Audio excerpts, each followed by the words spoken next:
반갑습니다. 오늘은 이사야 마지막 8번째 시간입니다.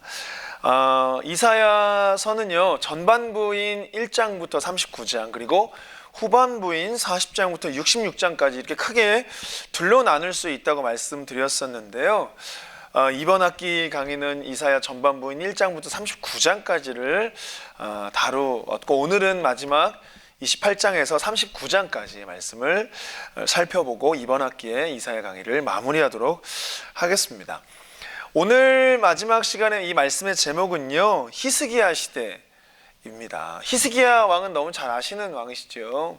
하나님께 기도하여 자기의 병고침을 받고 생명이 15년이라는 시간이 연장된 왕으로 우리는 너무나 잘 알고 있습니다. 오늘 특별히 이 이사야서에서 말하고 있는 이 히스기야를 통해서 하나님의 마음, 하나님의 뜻, 하나님의 음성을 듣는 시간이 되시기를 주님의 이름으로 축복합니다. 자, 함께 살펴보겠습니다. 자, 이제 히스기야 시대, 특별히 이 히스기야의 이 28장부터 39장까지 이 말씀은 크게 세 부분으로 좀 나눌 수가 있는데, 그 중에 첫 번째 28장, 29장, 30장, 31장, 그리고 33장까지가 화 있을진저 라는 이 말로 이 말씀들을 열고 있습니다. 말씀에 보면 28장 먼저 말씀을 보면 1절에 에브라임의 술 취한 자들의 교만한 면류관은 화 있을진저, 술에 빠진 자의 성 곧 영화로운 관이 기름진 골짜기 꼭대기에 세운 이어 쇠잔해 가는 꽃 같으니 화 있을진저 라고 하는 거예요. 이 28장은요, 에브라임에 관한 말씀입니다. 에브라임은요, 근데 이제 사마리아를 가리켜요. 사마리아는 너무 잘 알고 계시죠? 이 사마리아인들은 북이스라엘 사람들, 사마리아인에 대해서 제가 잠깐 말씀을 좀 설명을 좀 드리고 넘어가기를 원하는데, 이 사마리아인들이 누군가, 북이스라엘 사람들인 사마리아인들은 어떻게 이제 사마리아인이라 불리기 시작을 했냐면요, 원래는 그들이 이제 분열 왕국이 되어지고 남유다와 북이스라엘로 나뉘어졌었잖아요. 통일 왕국이 분열 왕국이 되어서. 그래서 이제 북이스라엘과 남유다가 나누어져서 이렇게 살아가던 중에, 잘 아시는 것처럼 북이스라엘이 먼저 멸망을 하고 남유다는 그 후에 멸망을 합니다. 두 나라가 다 멸망하는 건 동일했습니다. 자, 그런데 북이스라엘은 모두가 악한 왕들 뿐이었어요. 남유다에는 악한 왕도 있었지만 하나님을 따랐던, 하나님을 또 예배하고 예배를 회복하고자 했던 너무나 선한 왕들이 많이 있었지만요, 북이스라엘은 악한 왕들 뿐이었습니다. 악한 왕들 뿐이었죠. 그러다 보니까 이제 북이스라엘이 먼저 멸망을 했는데, 북이스라엘은 아수르라고 하는 나라에게 멸망을 당했고, 남유다는 바벨론이라고 하는 나라에게 멸망을 당했어요.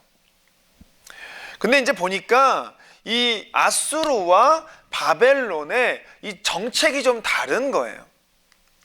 이 바벨론의 정책은 뭐냐면, 남유다를 멸망시킨 바벨론은 이 지배한 나라를 그들의 문명이라든지 문화라든지 지식이라든지 아니면 그 안에 그들 나라 안에 인재라든지 그런 인재들을 이렇게 세우고 몰살시키지 않는 거예요. 말살하지 않는 겁니다.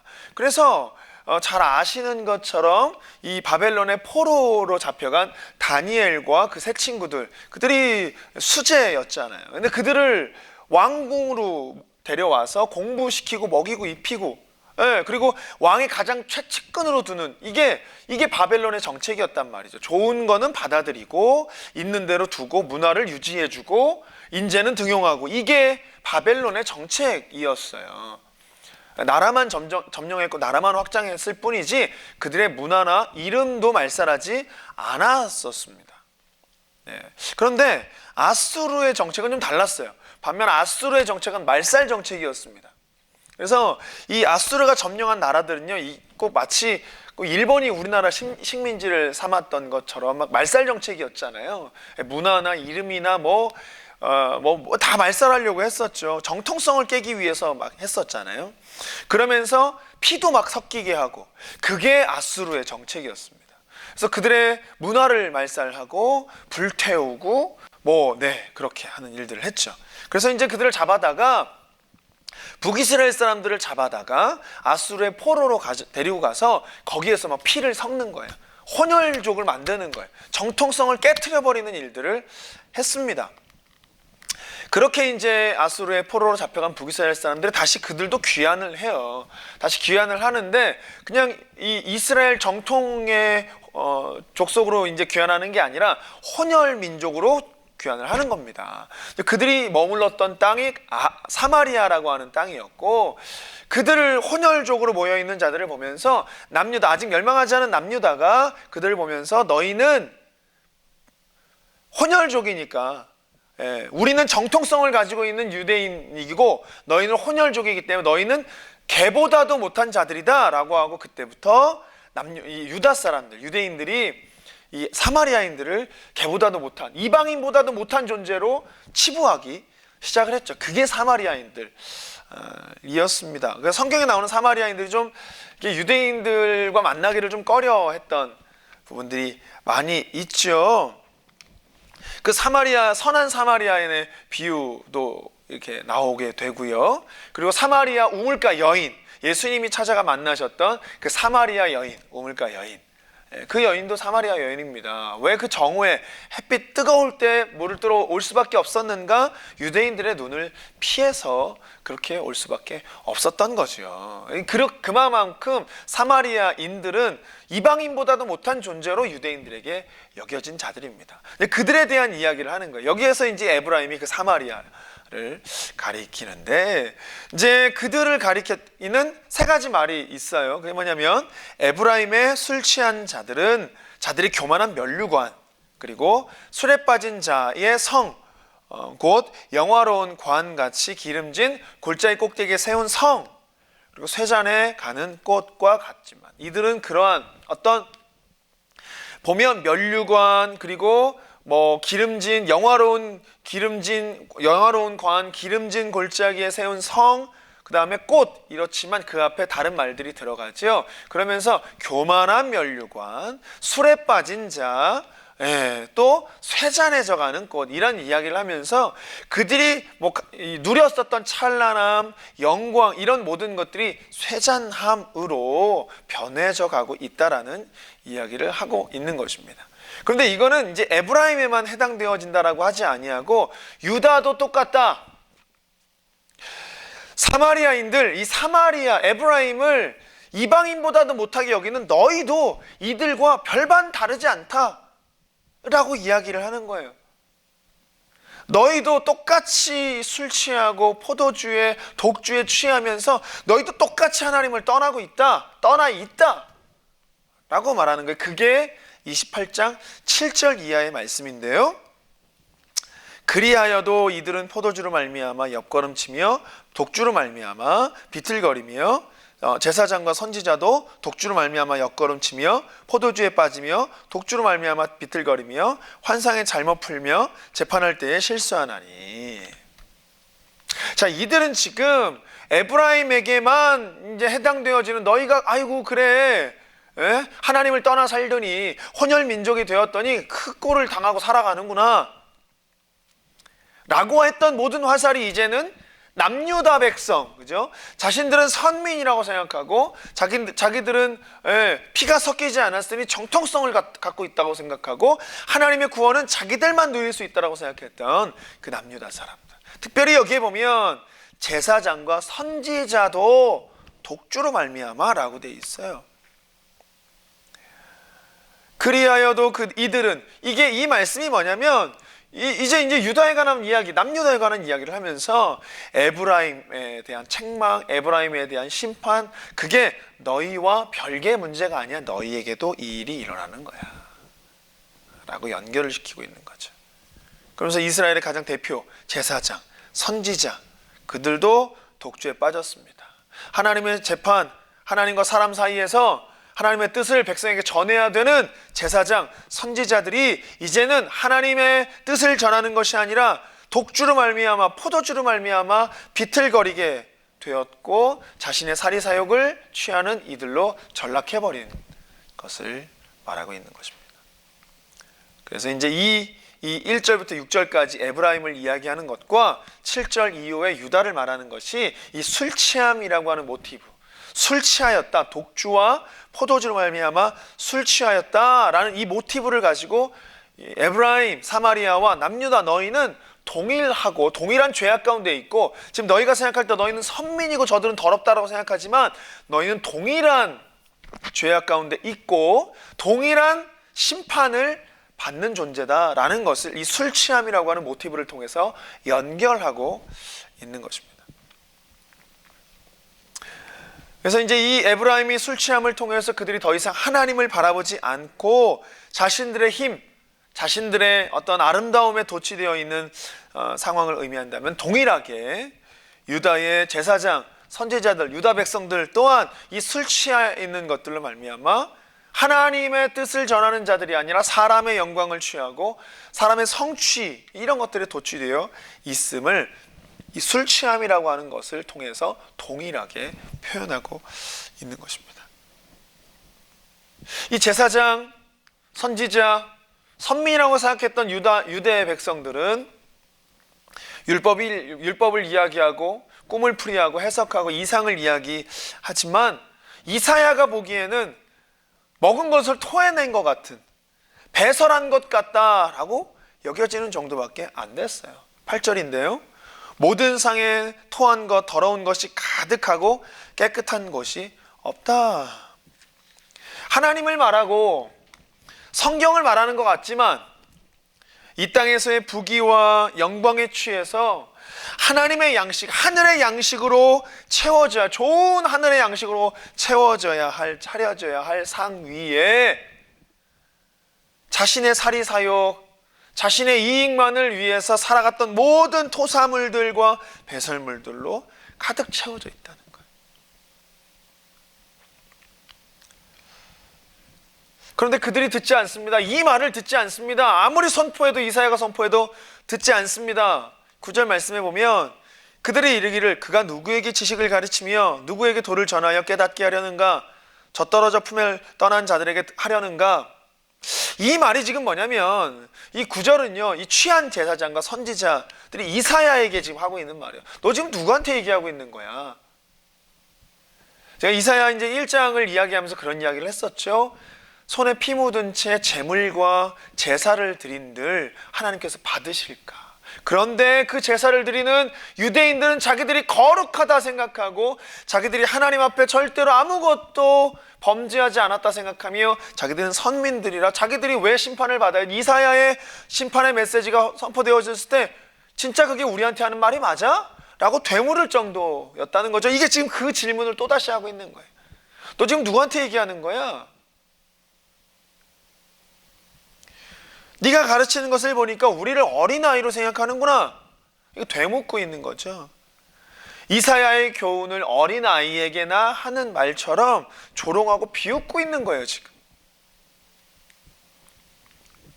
그래서 10절에 이어서 대저 경계에 경계를 더하며 경계에 경계를 더하며 교훈에 교훈을 더하며 교훈에 교훈을 더하되 여기서도 조금 저기서도 조금 하는구나 하는도다. 이게 지금 말을 반복하는 것 같은 말을 했잖아요. 경계에 경계를 더하며 경계에 경계를 더하며 똑같은 말이 반복되고, 교훈에 교훈을 더하며 교훈에 교훈을 더하며 여기서도 조금 저기서도 조금 하는구나.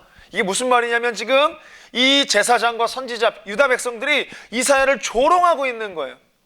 네가 하는 말이 지금 너 무슨 뜻인지는 알고 하는 거니? 네가 지금 말이 어버버버 하고 있는 것 같아. 네가 어린아이를 가르치는 것 같이 말하지만 네가 어린아이 같아. 어버어버어버 하고 있잖아. 이런 지금 너 왜 여기 와가지고 어린아이에게 이래라 저래라 하는 것처럼 왜 우리한테 이래라 저래라 하고 있는 거야?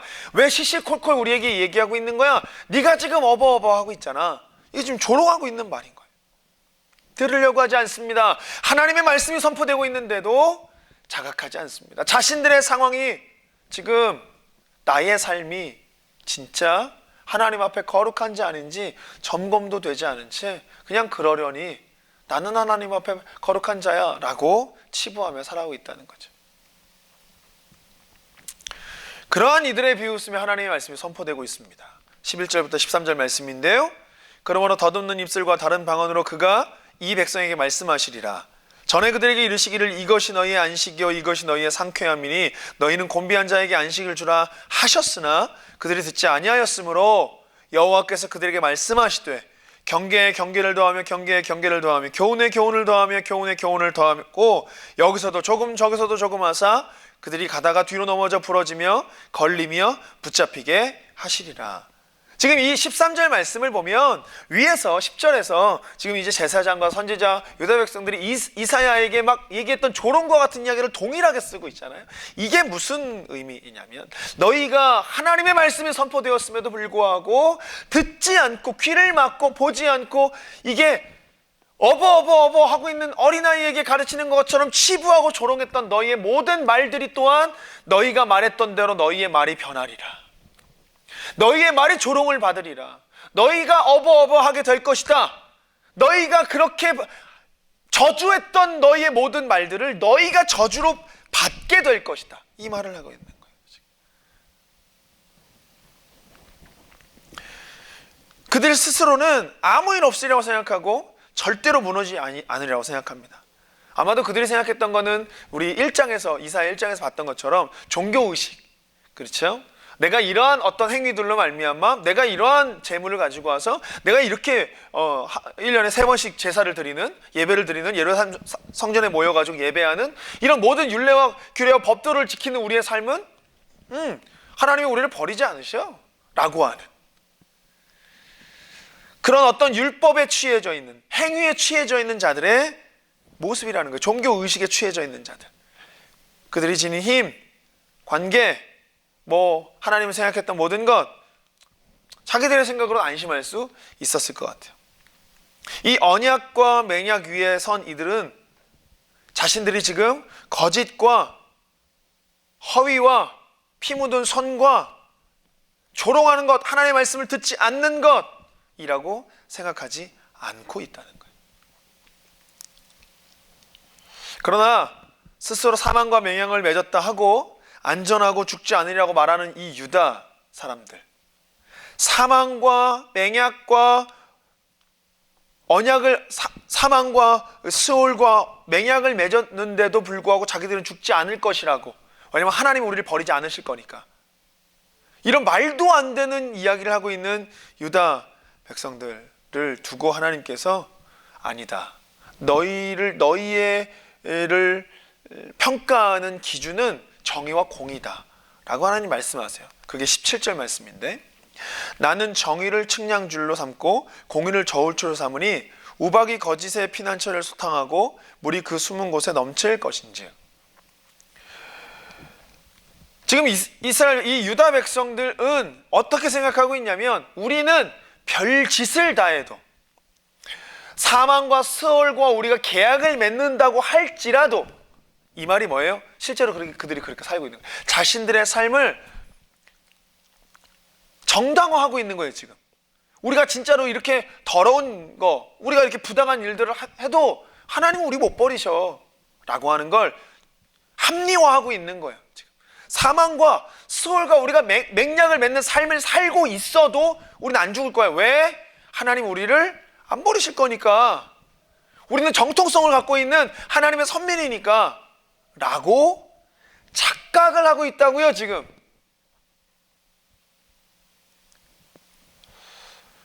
사실 우리가 여기에서 내 삶을 깊이 돌아봐야 됩니다. 나는 정말 은혜 안에 하나님의 은혜를 하루하루 붙들고 은혜 없으면 살아갈 수 없는 존재로 살아가는가, 아니면 유대 백성과 같이 정통성을 말하면서 나는 구원받은 백성이니까 별짓을 다해도, 하나님을 떠나 사는 삶을 살아도, 하나님을 붙잡지 않는 삶을 살아도, 말씀대로 살려고 몸부림치지 않아도 그냥 조금 타협하고 세상 가운데에서 어떨 때는 믿는 사람의 모습을 취하고 어떨 때는 그렇지 않아도 하나님은 나를 버리지 못하실 거야. 왜? 나랑 언약을 맺으셨는데, 영원한 언약을 나랑 체결하셨는데 어떻게 나를 버리시겠어? 라고 하는 착각을 우리도 가질 수 있다는 거예요. 근데 하나님 정확하게 말씀하십니다. 하나님이 우리를 평가하시는 기준은 내가 생각하는 생각이 기준이 아니라 정의를 측량줄로 삼고 공의를 저울줄로 삼아 정의와 공의의 삶을 살지 않으면 안 된다라고 하는 정확한 기준을 내세우시겠다라는 거예요. 정의와 공의가 기초임을 믿는 자들만 살아날 것입니다. 그들만 살 것입니다. 종교심이나 종교적 행동은 그들을 살리지 못합니다. 사망과 세운 언약, 스올과 맺은 맹약 다 깨지고 넘어지고 재앙에 밟힐 것입니다. 하나님이 보시는 기준은요, 정의와 공의인데 우리는 이런저런 우리의 삶에서 내가 조금 하나님 이 정도는 봐주셔야죠. 하나님 내가 삶을 살아가다 보면 뭐 사업을 하다 보면 하나님 조금 이렇게 하다 보면 이럴 수 있어요, 저럴 수 있어요. 우리가 조금 타협할 수 있죠. 신앙을 조금 떠날 수 있죠. 어떻게 여기서 이렇게 안 할 수 있습니까? 라고 하는 이런저런 핑계들과 이야기들을 하면서 그렇게 사는데도 불구하고 하나님 앞에 떳떳하고 있는 이 유다 백성과 같이 우리는 그렇게 하나님 앞에 신앙을 내세우고 있지 않느냐라는 말입니다. 나는 절대 망하지 않는다라고 하는 구원의 확신이 구원을 주는 것이 아니에요. 나는 절대 망하지 않으려는 게 구원의 확신은 유다 백성들 그들을 구원하지 못하고 세우지도 못합니다. 왜요? 하나님의 측량줄과 저울 추는 정의와 공의이기 때문입니다. 그러면서 28장 23절부터 29절 말씀 가운데에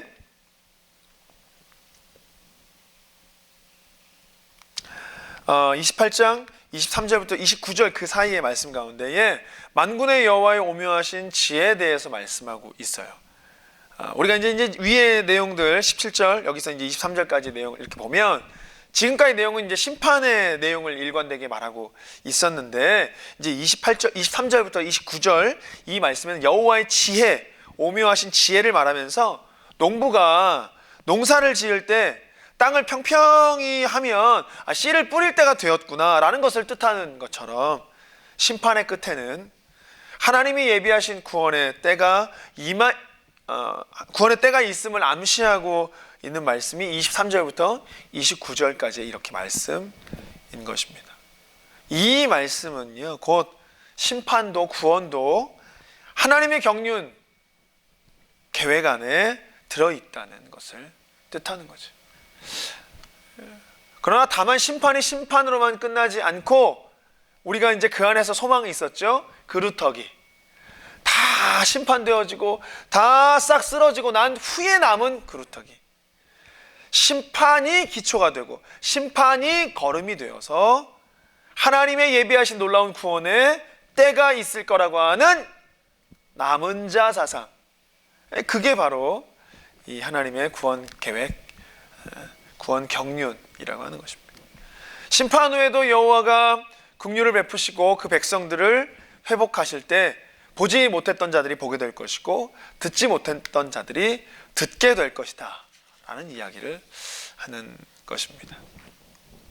그러면서 여호와 하나님이 그 백성들을 회복하실 날을 이제 이 32장으로 와서 새로운 왕의 통치로 표현을 하고 있는데요. 이것은 우리가 이제 5강에서, 이제 오늘 8강이니까 5강에서 이야기하면서 평화의 왕국을 얘기했었잖아요. 2장과 9장과 11장의 말씀을 보면서 평화의 왕국, 보습과 낫의 나라, 하나님의 통치와 다스림이 있는 나라, 이것과 동일한 일맥상통한 내용으로 32장 가운데 이야기를 하고 있어요. 그래서 28장부터 31장 이 모든 말씀은 재앙을 선포하는 말씀, 28장, 29장, 30장, 31장은요. 근데 이제 32장의 말씀이 좀 다른데 32장 1절 말씀은 보라라고 시작을 하고 있어요. 보라!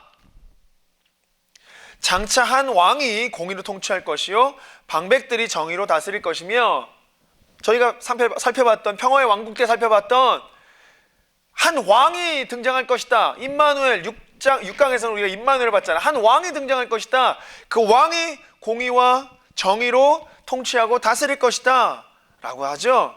근데 여기에서 시작하는 이 보라라는 말도 저희가 설명을 했었어요. 이 보라라고 시작하는 건 앞에서 나누었던 것처럼요, 이 심판이 다 있고 난 후에 심판을 거치고 나서 맞이할 회복, 자, 봐라. 심판이 임하여 모든 것이 다 쓰러지지만 봐라. 하나님의 뜻은, 하나님의 나라는, 하나님의 구원 경륜 계획은 사라지지 않는다. 봐라. 하나님이 세운 한 왕이 있다. 그 왕으로 말미암아 통치가 일어나고 다스림이 일어날 것이다. 평화의 나라, 보습과 낫의 나라, 그 왕이 다스리는 통치의 나라가 임할 것이다. 보라! 라고 이 시작하는 말을 통해서 희망의 메시지, 구원의 메시지가 선포되고 있는 말씀이 이 32장 말씀인 것입니다. 그리고 또한 너무나 당연하게 이 회복의 시대, 통치에 이 한 왕이 등장하는 시대에 공의와 정의가 당연히 특징입니다. 공의로 다스리고, 공의로 통치하고 정의로 다스리기 때문인 거죠. 그래서 이제 이 32장 전체의 전반적인 내용은요, 이 정의와 공의 전체를 감싸는 역할을 하고 있습니다. 정의와 공의가. 그렇죠.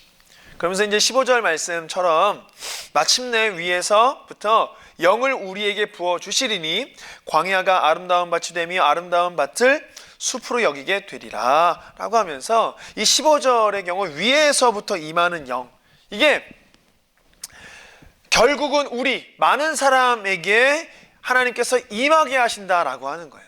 이게 무슨 말이냐면 특정적인 한 사람이 다스리고 통치하는 그런 게 아니라 이제는 결국은 하나님의 영이 임한 공동체 전체의 변화를 통해서 이런 일들이 일어날 것이다라는 거예요. 그러니까 이 말이 1절에서 얘기했던 한 왕이 등장하여 공의와 정의로 통치하게 되면 그 통치가 결국은 통치를 받는 자들 위에 여호와의 영이 임하여서 그 모든 자들이 변화되어서 공의와 정의의 삶을 살게 될 것이고 그 공동체로 말미암아 하나님의 나라가 임하게 될 것이다. 이 이야기를 하고 있는 거예요. 그래서 광야가 아름다운 밭이 되고 아름다운 밭을 숲으로 여기게 될 것이다 라고 하는 것이죠.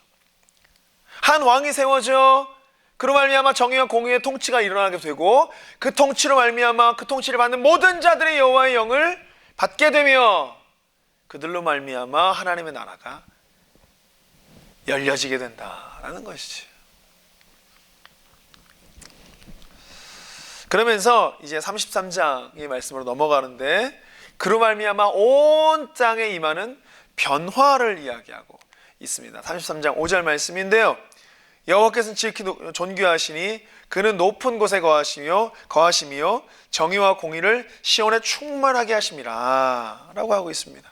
여호와가 높은 곳에 거하시면서 시온을 정의와 공의로 충만하게 하신다는 거예요.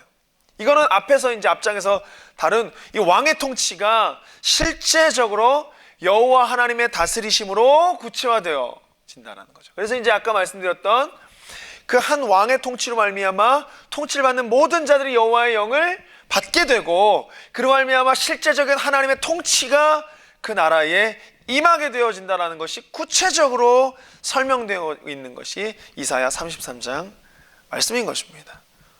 이것을 볼 때에 정의와 공의 가운데 왕으로 통치하시는 하나님께서는 이 정의와 공의를 행하는 다윗과 또한 통치자들을 하나님께서 시온에 세우셨다는 거예요. 한 왕을 세우셨다는 거죠.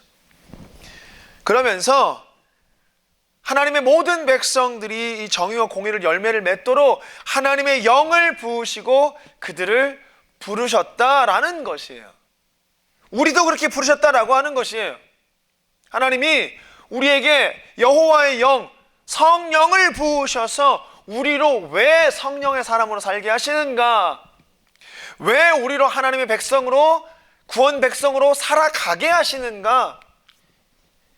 정의와 공의의 열매를 맺는 삶을 살도록 부르셨기 때문인 거예요.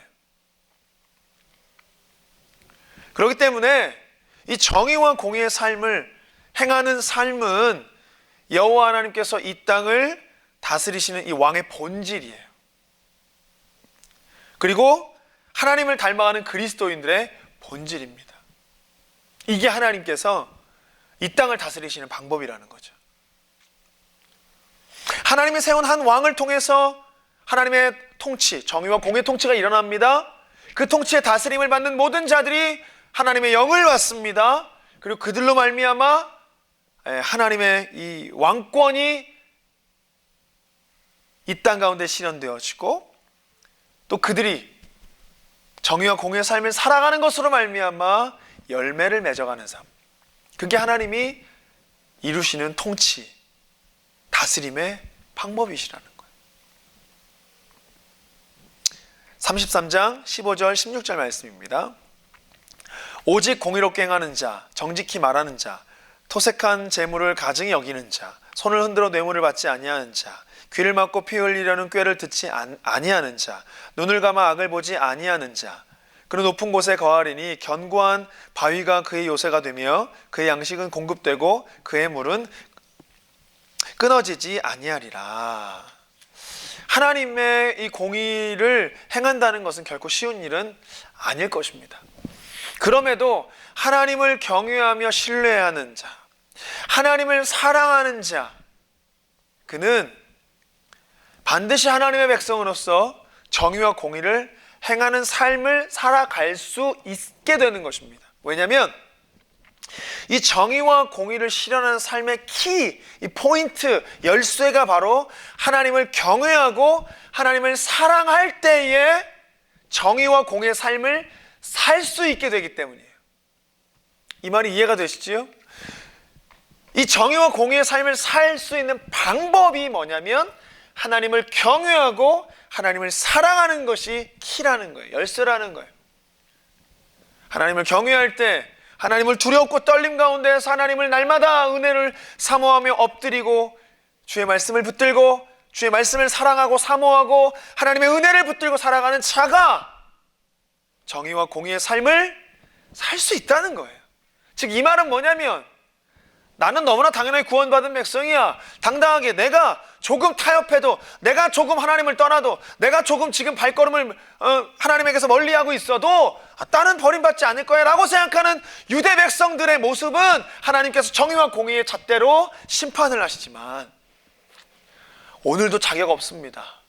오늘도 내가 엎드립니다. 오늘도 주의 은혜가 아니면 안 됩니다. 말씀을 따라 살지 않으면 안 됩니다. 내가 오늘도 기도하지 않으면 살아갈 수 없습니다 라고 하는 오늘의 은혜와 오늘의 기도를 통해서 하나님의 말씀을 붙드는 자들, 그렇게 하나님을 두려워하며 경외하며 하나님을 사랑하는 자들, 그렇게 살아가면 그들의 삶에 정의와 공의가 실현된다라고 하는 거예요. 이 정의와 공의도 사실은 행위에 대한 이야기지만 결국은 하나님을 사랑하는 자가 할 수 있는 행위다라는 뜻이에요. 하나님을 경외하는 자가 할 수 있는 것이다. 두렵고 떨린 가운데 하나님의 은혜가 아니면 안 된다라고 발버둥치며 살아가는 자들이 살아갈 수 있는 삶이다 라는 것이에요. 그래서 참으로 하나님의 나라, 하나님의 왕이 되시는 나라, 이 나라가 하나님의 은혜를 필요하며 하나님을 사랑하며 하나님을 경외하며 하나님의 은혜 앞에 엎드리는 백성, 이것이 사실 이사야가 선포하는 말씀의 핵심입니다. 가장 중요한 핵심이지요. 이제 34장과 35장의 말씀을 살펴보도록 하겠습니다. 34장과 35장 이 말씀은요, 소묵시록이라고 얘기를 하는데요, 우리가 이제 앞에서 봤었잖아요. 24장부터 27장까지를 우리 이사야 묵시록이라고 얘기를 했었어요. 근데 이제 34장과 35장은 소묵시록입니다. 이 성격이 똑같아요. 24장, 27장에서 말하는 다루고 있는 내용과 똑같아요. 열국과 민족, 세계 모든 나라에 대한 하나님의 심판이 선포되어지고 있기 때문에, 묵시를 전하고 있기 때문에 이 34장, 35장을 소묵시록이라고 합니다. 특별히 이제 이 34장, 35장의 소묵시록은요, 열방에 대한 심판과 더불어 에돔에 대한 전면적인 심판이 예고되고 있습니다. 에돔의 이 재앙은요, 일시적이지 않습니다. 그 나라에만 한정된 것이 아닙니다. 34장 8절 말씀에 보면 이것은 여호와께서 보복하시는 날이요 시온의 송사를 위하여 신원하시는 해라라고 되어 있어요. 에돔에 대한 여호와의 심판이 이제는 여호와 하나님의 보복과 시온의 소송에 대한 신원임을 분명히 말하는 것을 볼 때에 여기에서 말하는 그 에돔은 이 하나님과 그의 백성 시온을 대적하는 세력을 상징하는 거예요. 에돔만을 말하는 게 아닌 거죠. 이 복수와 억울함에 대한 신원이 언급된 것을 볼 때에 여호와의 심판이 임하기 전에 이 시온이 에돔 때문에 어떤 그런 억울하고 원통한 일들을 겪었구나, 이걸 우리는 알 수가 있는 거예요. 그래서 9절에 보면 에돔의 시내들은 변하여 역청이 되고 그 티끌은 유황이 되고 그 땅은 불붙은 역청이 되며 라고 되어 있죠. 에돔이 이렇게 변할 것이라는 거예요. 변해서 역청과 유황이 된다라는 거예요. 근데 이제 변하다라는 이 단어와 유황은요, 어디서 많이 들어보셨을 텐데 소돔과 고모라를 상징하는 단어입니다. 소돔과 고모라에 일어난 일들로 말미암아 심판받은 사건을 의미하는 거예요. 네, 그렇게 볼 때에 이 에돔을 이 소돔으로 의도적으로 인식하게끔 쓰여지고 있는 거예요. 지금 에돔과 소돔은 같은 심판을 받을 거야, 같은 재앙이 임할 거야 라고 지금 이렇게 암시적으로 말하고 있는 장면인 거죠. 그런 심판을 받을 겁니다. 이 묵시록에 대한 이 언급된 이 에돔 또한 모압, 특정한 한 민족을 가리키는 게 아니에요. 아까 위에서 말했던 것처럼 하나님을 대적하고 하나님의 백성들에게 폭력을 행하고 억울한 피를 흘리게 한 세력들, 그게 악마적이고 사단적인 그런 어떤 전체적인 대표성을 가르친, 그러다 보니까 에돔을 말하고 모압을 말하지만 이야기했던 그들이 남유다의 제사장과 선지자들과 동일시 되어지고 있다라는 것을 우리가 볼 때, 여기서 말하는 에돔, 여기서 말하는 모압이 그냥 에돔만이 아니라 하나님의 백성들을 대적하는, 하나님의 백성들을 괴롭게 하는, 폭력을 행사하는, 피를 흘리게 하는 모든 세력들을 말하는구나, 상징적인 거구나, 유다 안에서의 제사장도 선지자도 이 표현 안에 들어가는구나, 범주 안에 들어가는구나, 나도 들어갈 수 있겠구나 라는 거죠. 그런 상징을 말하고 있죠. 이와 반대로 이 34장은 과 35장이 소묵시록이라고 말씀드렸는데, 34장과 짝을 이루고 있는 이 35장은요, 34장은 막 묵시에 대한 이야기, 심판에 대한 이야기를 하고 있었다면 35장은 이제 하나님의 백성들에게 임할 구원을 그리고 있어요. 그래서 하나님의 백성의 원수들에게 하나님 복수하시는 그날, 그의 백성들이 구원되어지는 복된 날, 이걸 35장에서는 표현하고 있습니다. 그러다 보니까 34장과 35장은 꼭 동전의 양면과 같은 그런 느낌이 있는 거죠. 에돔은 광야로 변할 건데 이스라엘의 광야는 좋은 땅으로 변할 거야. 이렇게 왔다 갔다 대조적을 이루면서 말하고 있는 게 34장과 35장의 관계입니다.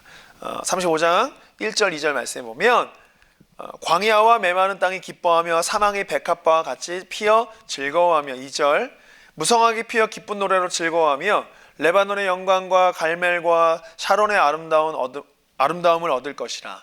그것들이 여호와의 영광 곧 우리 하나님의 아름다움을 보리로다. 1, 2절에 언급되어지고 있는 이 광야와 또 메마른 땅, 사막, 이게 이 하나님의 백성들의 척박한 삶을 상징을 하고 있는 거잖아요. 그런데 이러한 곳에 기쁨이 넘치고 물이 넘치고 시내가 흐르고 샘의 근원이 될 것이다 라고 말하고 있어요. 자, 이렇게 말하는 것을 볼 때에 우리가 무엇을 지금 알 수 있냐면, 하나님의 나라라는 것을 말할 때, 하나님의 통치와 다스림이라는 것을 말할 때 땅 자체는 중요한 게 아니에요. 장소나 그런 건 중요하지 않은 것을 우리는 알 수 있어요. 아무리 비옥한 땅에 거한다고 할지라도 여호와 하나님이 떠나면 그곳은 사막인 거예요. 풍요함 가운데 살고 있을지라도 하나님이 계시지 않으면 그곳은 광야인 거예요. 그러나 광야 가운데, 사막 가운데 척박하고 곰핍한 가운데 살고 있을지라도 여호와를 경외하고 바라면 그곳이야말로 레바논의 영광, 갈멜과 샤론의 아름다움이 가득한 땅이 된다라는 것이에요. 지금 여호와 하나님을 모신 그곳이 어디나 하늘나라라는 거죠. 광야지만 옥토라는 거지요. 우리는 이것을 신앙으로 붙들고 살아야 됩니다. 할렐루야. 우리의 환경이 옥토가 되기를 원하는 게 아니라 하나님이 떠나시지 않는 것이 내 삶의 옥토니까 환경의 변화를 위한 것을 물론 기도해야 되지요. 문제를 놓고도 기도해야 됩니다. 어려움을 놓고도 기도해야 됩니다. 기도하지 말라는 것이 아니지만 그럼에도 불구하고 그것 때문에 좌절하지 말라는 거예요. 왜냐하면 하나님이 내 삶 위에 함께 하시기 때문에, 하나님이 나와 함께 하시기 때문에 그것만으로도 나는 풍요한, 그것만으로도 나는 여호와의 영광을 누리며 그것만으로도 레바논의 영광, 갈멜과 샤론의 아름다움으로 가득하다라는 것을 감사함으로 은혜 가운데 살아야 하는 것이죠. 그것만으로도 우리 안에 있는 환경 때문에 좌절하지 않아야 됩니다. 해결해 주지 않는다라는 것 때문에 하나님을 원망하지도 않아야 됩니다. 자, 그 부분을 얘기하고 있는 거죠. 하나님의 백성에게 갈멜과 샤론은 따로 있지 않습니다. 여호와를 경외하는 그들이 있는 곳이 갈멜이고 샤론이기 때문입니다. 이 땅에 거하는 이들이 여호와의 영광, 곧 하나님의 아름다움을 보게 될 자들이라는 것이에요. 그 백성에 대한 하나님의 복수는 흩어진 하나님의 백성들을 회복과 귀환으로 이렇게 이제 절정에 이르게 되는데요. 그 말씀이 35장 10절 말씀입니다. 여호와의 속량함을 받은 자들이 돌아오되 노래하며 시온에 이르며 그들의 머리 위에 영영한 희락을 띠고 기쁨과 즐거움을 얻으리니 슬픔과 탄식이 사라지리로다. 할렐루야. 이 점도 우리가 이제 이야기했던 24장 27장 이사야 묵시록의 결론과 동일하게 결론되어지고 있습니다. 이 35장은 1장부터 39장을 이제 이 40장과 연결시키는 연결고리인 거예요. 네. 회복하며 그다음에 귀환할 거에 대한 것을 이야기하고 있죠. 35장이 말하는 이 회복이 바로 포로가 된 이스라엘 백성들이 돌아온, 다시 회복하는 것에 대한 선포에 대한 말씀입니다. 그러니까 결론적으로 34장, 35장 이 소묵시록은 열방에 대한 심판, 흩어진 이스라엘 백성들에 대한 귀환을 말하고 있다는 거죠. 이 두 주제는 이 바벨론 포로기를 거친 모든 어떤 유대인들에게 가장 중요한 희망적인 메시지였던 것입니다. 이제 우리가 중요한 이 히스기야의 이야기를 좀 해보려고 그래요. 그게 이제 36장부터 나오는데 36장부터 39장까지가 이제 히스기야에 대한 이야기가 나옵니다. 이 사네립이 이끄는 아수르가 이제 유다를 침공을 하는 사건이 36장, 37장에 나오거든요. 근데 그 안에 이제 두 번의 조롱이 나오고 두 번의 기도가 나오고 두 번의 구원의 말씀이 담겨져 있어요. 우리가 잘 아는 첫 번째 조롱이 랍사게의 조롱이지요.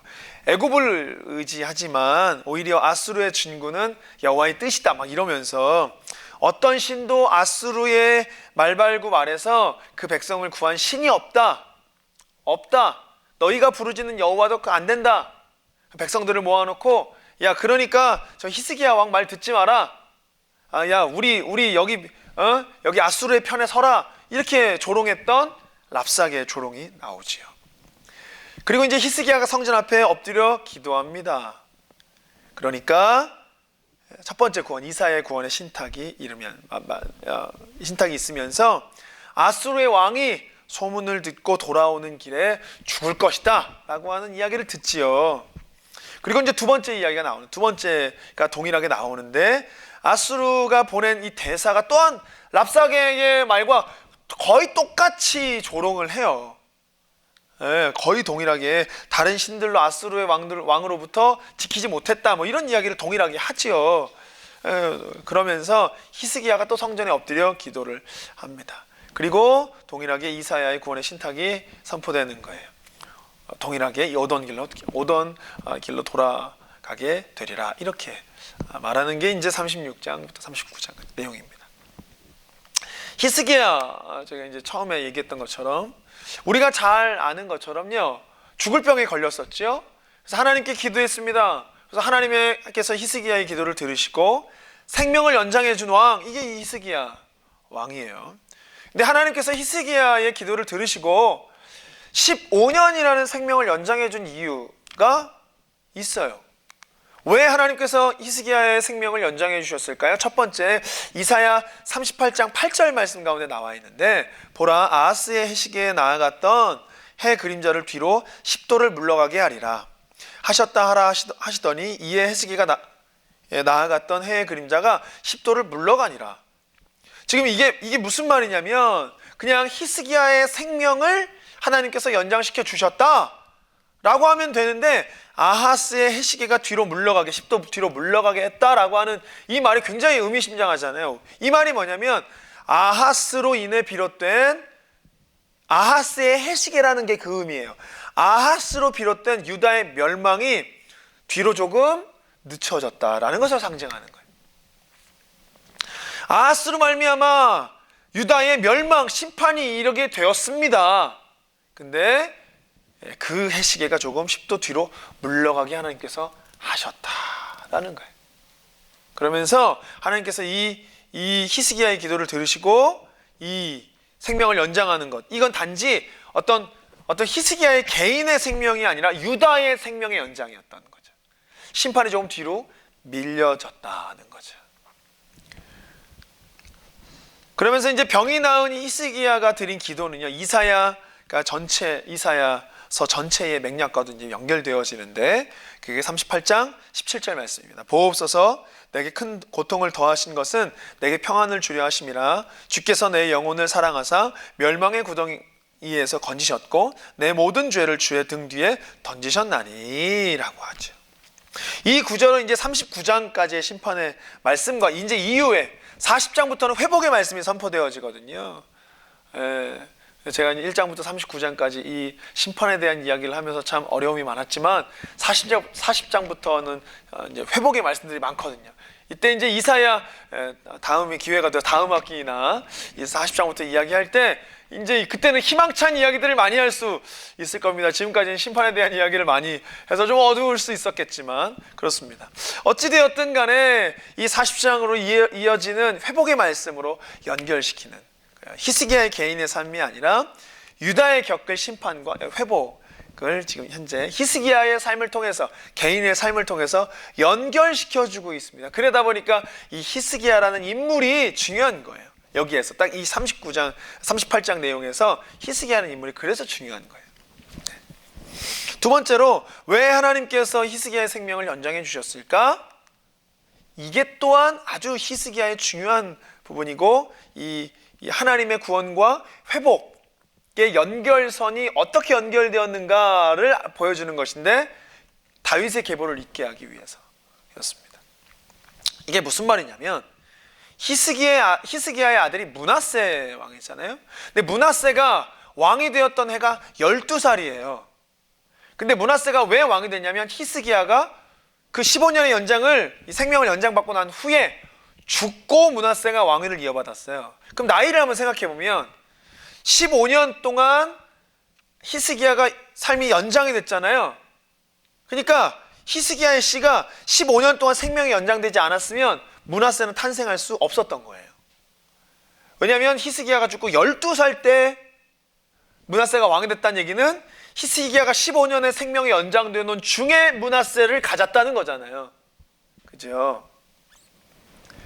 그러니까 지금 하나님께서는 단순하게 히스기야의 병을 고쳐주고 생명 15년을 연장해 준 게 그를 개인적인 불쌍함이 여겨서 이게 아니라, 나라적으로 이 유다의 나라에 임할 심판을 뒤로 잠깐 물리시고, 또 왜 물리셨냐면 하나님의 구원의 계획을 이루기 위한 다윗 계보의 이 후손의 대를 잇게 하기 위한 하나님의 계획 때문에 므낫세를 통해서 그 계보가 계속해서 이어지게 하시기 위해서 하나님이 15년이라는 시간에 연장을 하셨다라는 거예요.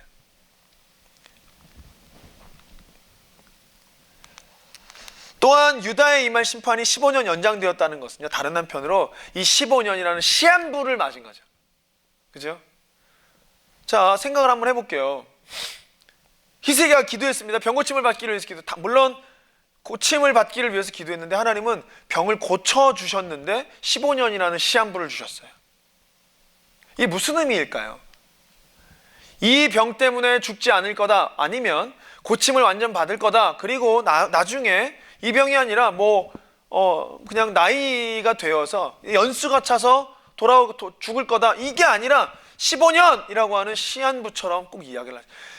시간이 기니까 시한부처럼 느껴지지 않았지 15년 이러면 시한부란 말이에요. 만약에 15년을 다 살아서 14년 5개월째, 14년 6개월째, 14년 10개월째, 14년 11개월째 되었을 때 히스기야가 어떤 생각을 했을까요? 나의 기한은 한 달 남았다 생각했을 거 아니에요. 시한부 인생을 받은 거예요. 그 말은 무엇이냐면 유다가 지금 하나님께서 유다 백성에게 임할 그 시한부, 결국은 심판이 임할 거다. 결국 히스기야 너는 15년이라는 생명이 연장되긴 했지만 죽음은 결국 너에게 임할 거다. 이게 유다에게 빗대어 말하는 거예요. 너희에게 임할 심판은 잠깐 뒤로 미뤄지긴 했지만 결국은 임할 거다. 시한부적 이야기를 하고 있다는 것이죠. 그래서 이어지는 그 39장은 그래서 바벨론으로부터 재앙이 기정사실화되고 있다는 거예요. 심판이 없어지는 게 아니라는 거예요. 네, 심판이 없어질 건 아니라는 거예요. 그러면서 포로 기간이 종결을 선언하고 있는 이 40장의 배경을 이렇게 제시하고 있지요. 네.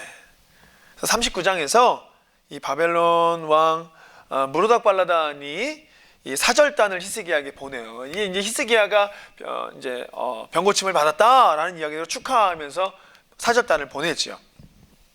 이제 보낸 사건이 39장에 나오는데 히스기야가 그들을 맞이하면서 무기고를 막 열어주고 보여줘요. 우리 무기고에 이런 게 있다고 막 보여줘요. 내탄골을 보여준단 말이에요.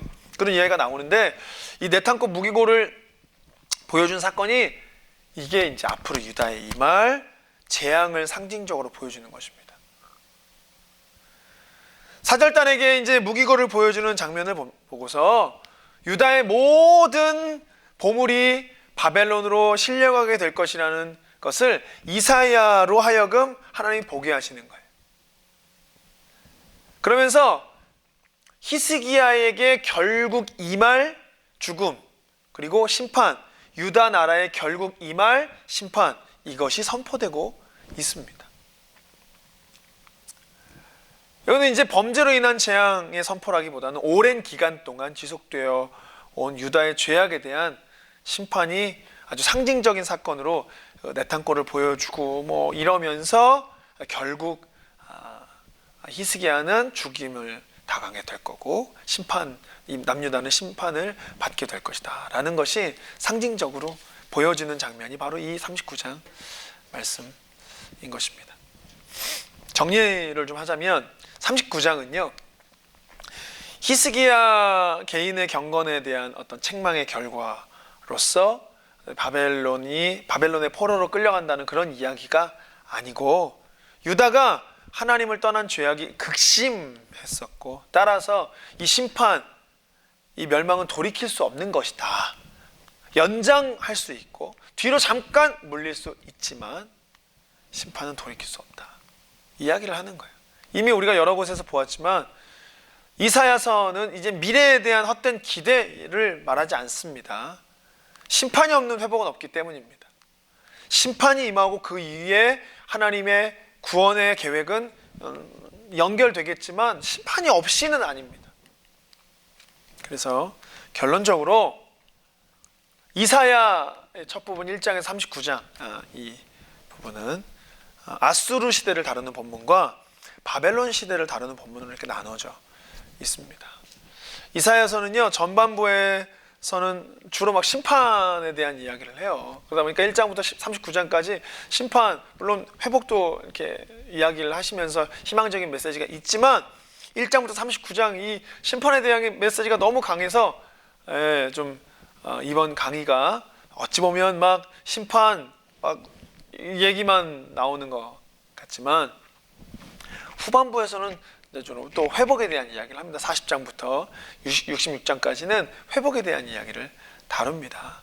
그래서 전체적 구조는 좀 세부적으로 좀 보면 1장에서 39장을 놓고 보아도 심판과 회복의 말씀이 이렇게 교차되고 있다가 35장에서 전면적인 회복을 전하고 36장에서 39장까지 역시 기본적으로 이 히스기야의 순종을 통해서 구원의 말씀이 놓여 있어서 그 흐름이 이제 심판에서 회복으로 이렇게 옮겨지고 있구나. 심판이라는 것에서 조금씩 회복으로 연결되어지고 있구나. 그러면서 40장으로 넘어가는 이렇게 넘어가는구나라는 걸 쭉 뒷부분에서 이렇게 보여지고 있는 게 또 특별히 오늘 말씀의 결론들입니다. 이사야서는요, 그야말로 미래의 약속에 대한 환상이에요.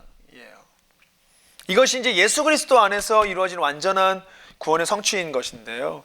그렇기 때문에 결국 이사야가 본 환상을 통해서 선포된 하나님의 말씀의 최종적인 성취는 온 땅에 임할 하나님의 궁극적인 통치로 이루어질 하나님의 나라, 예수 그리스도로 말미암아 믿는 자들이 이 땅 가운데에서 펼쳐질 정의와 공의로 다스릴 하나님의 나라, 결국 교회로서의 하나님의 나라.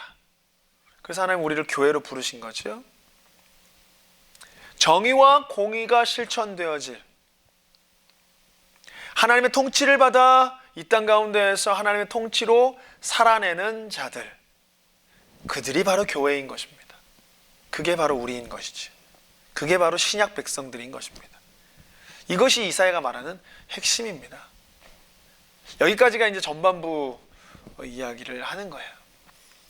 결국 하나님께서는요, 내가 정의와 공의의 삶을 살기를 원하십니다. 내가 교회로서 예수 그리스도를 믿는 자로서 정의와 공의의 삶을 살아낼 때에 교회로 살 수 있다는 걸 아시기 때문에 하나님의 통치와 다스림이 나라고 하는 이 한 사람 그리스도인의 삶을 통해서 내 삶에 이루실 하나님의 나라를 보여주는 것이, 하나님의 다스림의 방법, 나를 통해 하나님의 나라가 실현되는 것이, 그게 교회로서의 모습, 이게 하나님의 방법이고 이게 하나님의 약속인 것입니다. 그래서 하나님은 우리를 교회로 부르셨다는 거예요.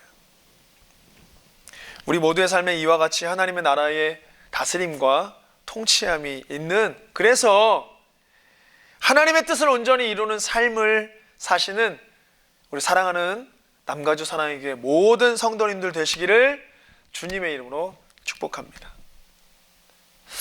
지금까지 이사야 강의에 함께 해주신 이번 학기 이사야 전반부 강의에 함께 해주신 모든 분들께 진심으로 감사드립니다. 우리 기도함으로 마치도록 하겠습니다. 기도하겠습니다. 사랑의 하나님, 감사드립니다.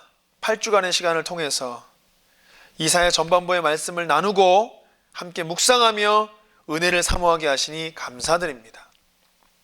받은 말씀들을 통해서 진정으로 살아내는 우리의 모든 삶이 되게 하여 주시고, 그리하여 결국 내 삶에 하나님의 통치와 다스리심으로 그 어디나 하늘나라의 삶을 사는 우리 모두가 되게 하여 주시옵소서.